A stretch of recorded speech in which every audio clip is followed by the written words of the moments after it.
Am I the a-hole for canceling my daughter's horse riding camp application after she canceled her brother's job application? I'll try to summarize this entire conflict that happened over a month/barely 2 months now. I have 2 children, Mia 16 and Ricky 18. Mia used to work at a local coffee shop for 2 months, but didn't commit to nor respect time and had no work ethics. As a result, she got fired, but she didn't accept it and kept begging her former boss to get her job back but couldn't.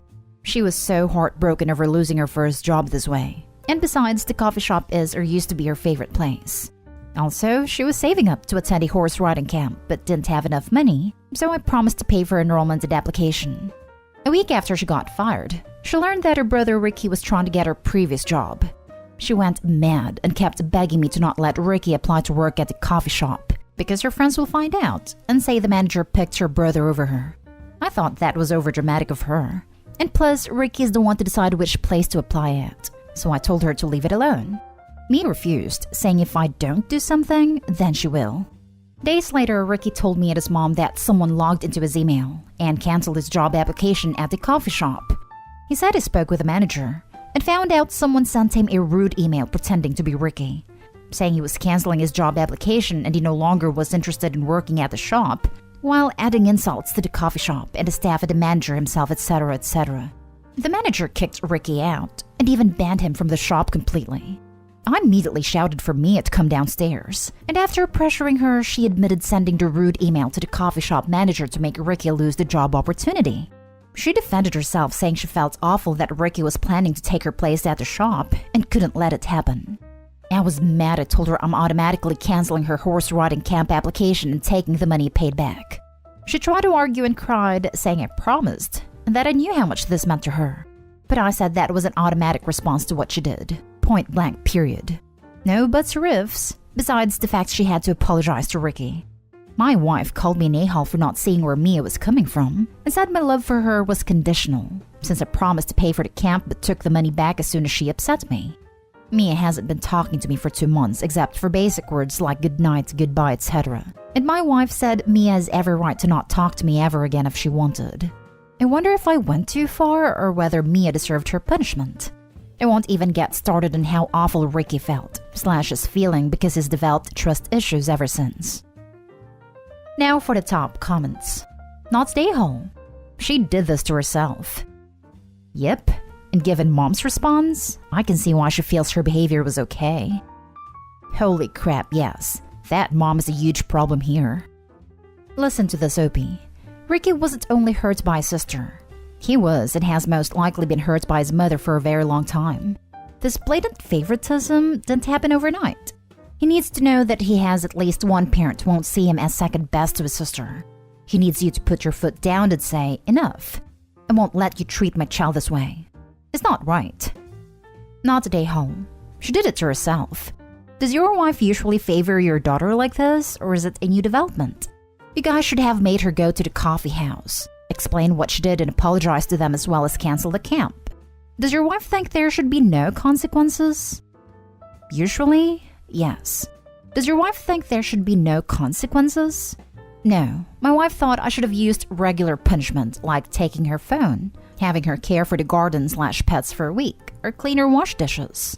But I thought this type of punishment wasn't enough because what she did was not a small mistake. It was permitted. Ricky not only lost a job opportunity, he no longer goes to the coffee shop, which is also his favorite place too. You two need to take a step back and reevaluate Mia's behavior. Poor work ethic, unreliable, lying, vindictive? Ask your wife if this is the person she wants her daughter to be. At 16, she should know better. Obviously, she feels the world should make allowances and excuses for her as much as her mother does. Mia needs to apologize to the coffee shop manager immediately. Perhaps tell her you would reconsider horse camp if she does so, in person, and apologize to her brother. Not today home. Next story is titled, Am I the a-hole for not continuing to pay for my cousin's college and told my sister not make that choice until she is 25? I'm 25 female and 24 female sister. Lost our parents to a car crash caused by a drunk driver 10 months ago. Our parents left everything to my sister, Taylor, and I with a 50-50 split, with the stipulation we would not have control over my parents' assets until we are 25. Until then, our Aunt Sue, 53 female, and Uncle Rob, 63 male, would have the controlling power of our parents' assets. They are my mom's brother and sister. With me being 25, I have full control of my half of my parents' assets. However, my sister does not. If she wants to spend any money, she has to get approval from Sue and Rob. It took about 8 months for us to get our inheritance and finally have all my parents' assets figured out. My Uncle Rob wanted all of us to go out as a family and celebrate my parents one last time, now that the ashes are spread and all of the legal and paperwork stuff is finished with. We all go to dinner, my mom's whole side of the family, about 20 of us. All throughout dinner, Aunt Sue would make comments about how much money Taylor and I have at such a young age. I asked her multiple times to stop, and she would apologize and change the topic. When dessert finally comes, Aunt Sue asks, "Well, your parents were paying for her 20 male son Alex's college. How should we get that figured out for the fall semester?" Taylor and I knew my parents were paying for his school.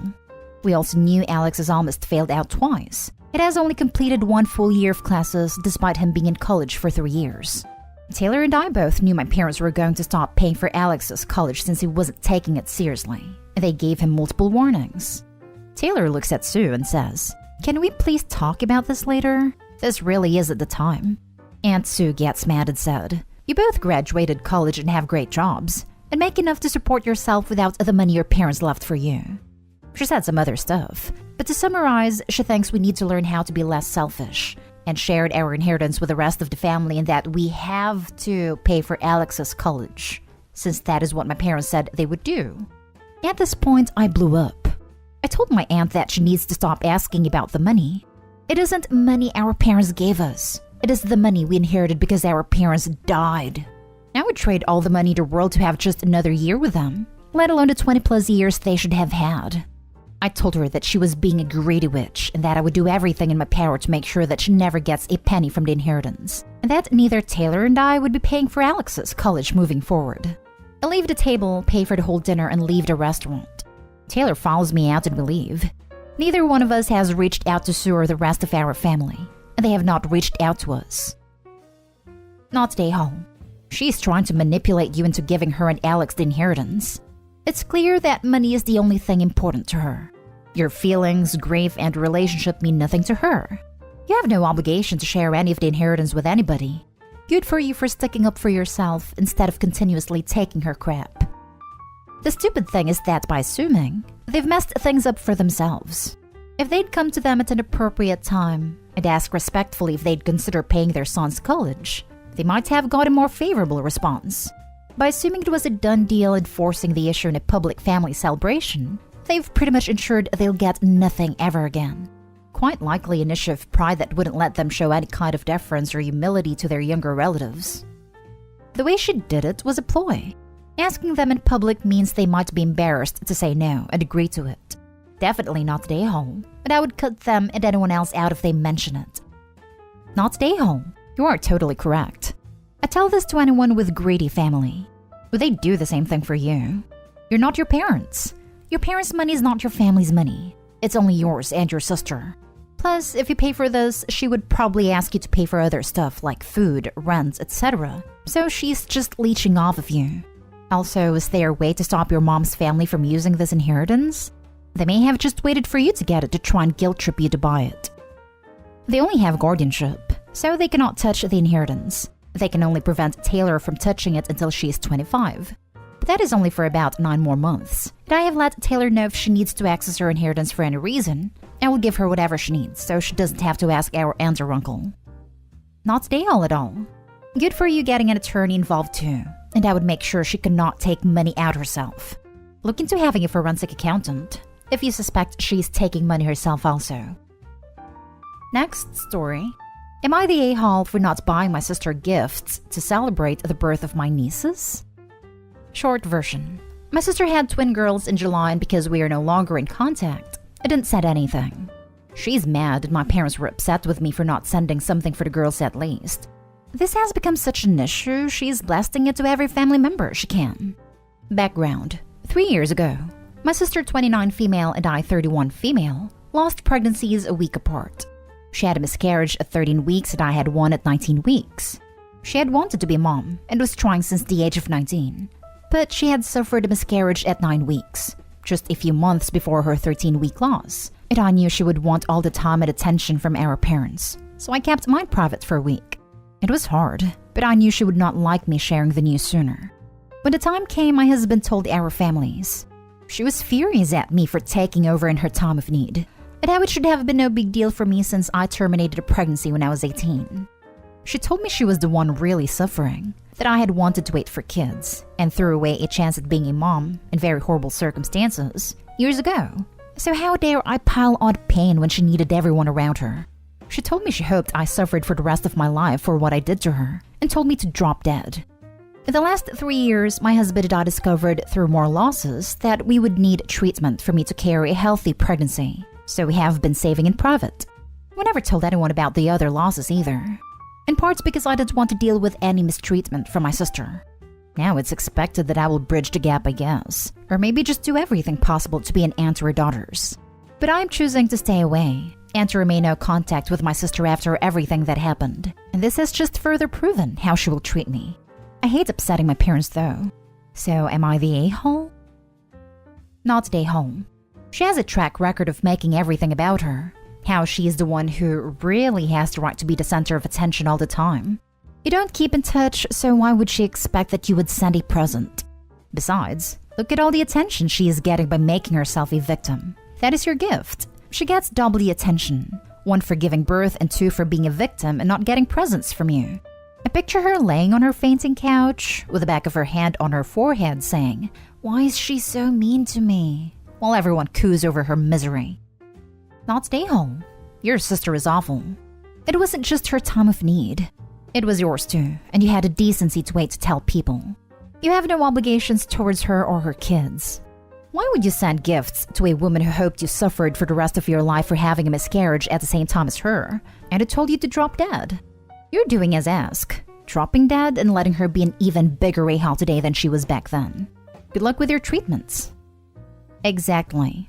I cannot imagine going through a miscarriage at the same time as my sister, and not seeing it as an opportunity to support each other. Hey, that horrible, overwhelming emotional thing you're going through? Me too. Let's get through this together. OP, your decision to go and remain no contact is completely understandable and sounds like a healthy choice for your mental/emotional health. Good for you for sticking with it. Also, your parents' feelings aren't your responsibility, and you have nothing to feel bad about on that front, especially if they're directing their disappointment at you and not at your sister for behaving so unspeakably horribly in the first place. Not today, home.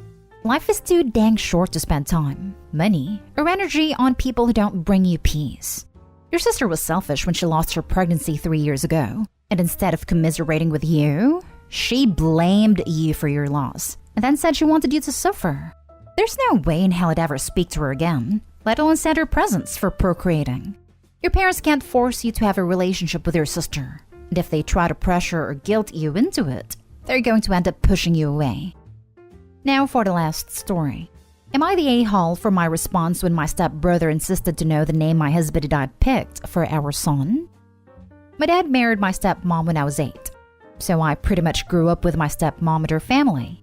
I have 2 stepbrothers, and my older stepbrother is the joking, teasing, busybody type. He's married and has 2 kids, by the way. This whole thing started when he started making fun of my baby name choice before I had my 2 oldest sons. Even though the 2 previous names my husband and I chose were normal, like Jason, Chris, Adam, etc. But my stepbrother would constantly make fun and criticize the name, saying things like, "Poor kid, isn't that the name of a famous adult movie star?" And this was my bully's name, so I'll remember my bully whenever I call my nephew's name. He'd criticized the name so much that I had to change it. He got my stepfamily on board of making fun of my choices too. It's frustrating, as it excuses behavior by saying it's teasing/giving advice. I felt bad because it ruined those names for me and caused me to choose other names. I'm currently pregnant with my 3rd, and it's a boy. Once we announced the gender of our baby, my stepbrother kept pestering me about the name we chose, wanting to know what it was. I just kept ignoring him after he kept bringing this question up in every family function. Last week was the final straw. I was visiting my dad and stepmom, and my stepbrother asked me to tell him the name I chose for my son, but I refused. Then he tried to get the family to pressure and corner me into spitting it out as he said. But I blew up at him saying I won't tell him because then he'll make me hate it so much that I'd change it. After he hassled me with his rude opinions and jokes and memes on the name. I told him my husband and I really like the name and won't risk giving him the chance to harass us into changing it.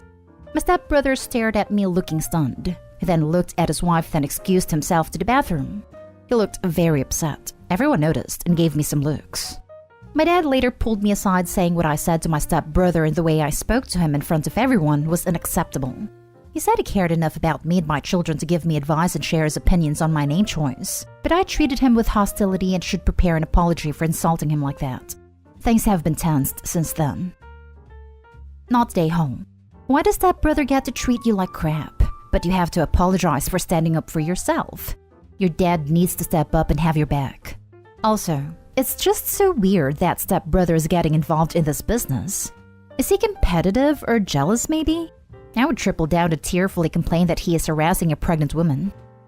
My family think that's how he is, and I shouldn't overreact to his comments. Is he competitive or jealous maybe? I'm not sure why it'd be, honestly. That's how he is.